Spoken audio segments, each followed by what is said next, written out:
This is the Transportation TV News Update. I'm Tony Dorsey reporting. Making headlines this week, bipartisan leaders of the House Energy and Commerce Committee announced Monday that they had sent a letter to NHTSA and General Motors requesting information about consumer complaints related to stalling vehicles, faulty airbag deployments, and problems with ignition switches in certain GM vehicles. In February, GM announced the recall of more than 1 million vehicles to correct ignition defects that have been linked to 31 frontal crashes and a dozen fatalities. Responses to the committee's questions are due by March 25th.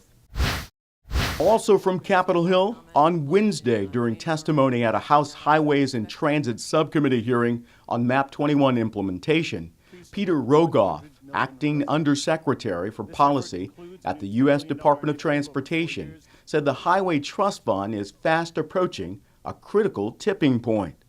The highway account of the trust fund is likely to dip below the critical $4 billion funding level as soon as July, and the transit account will fall below $1 billion sometime in August.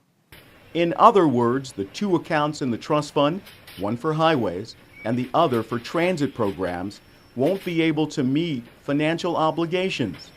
State transportation departments are reimbursed millions of dollars daily from the Highway Trust Fund for investments made in highway and transit construction projects. What happens if the trust fund runs short of cash? Hundreds of thousands of jobs across the nation could be at risk, and our ability to address the many road, rail, and transit needs in every state will be severely impeded. We look forward to partnering with you to avoid a catastrophic impact to transportation construction activity in the middle of this summer's construction season.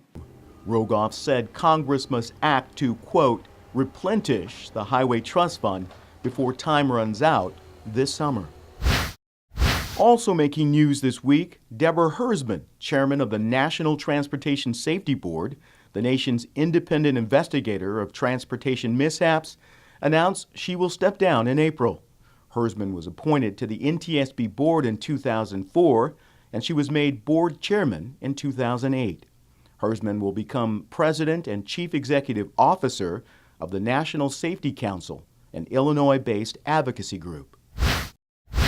And from the technology desk, autonomous vehicles are already a reality, but making them commercially viable will take years of research.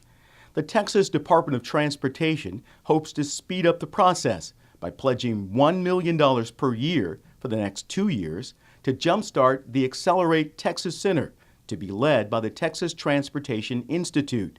The center will serve as an incubator of public and private investment in the development of autonomous vehicle technology.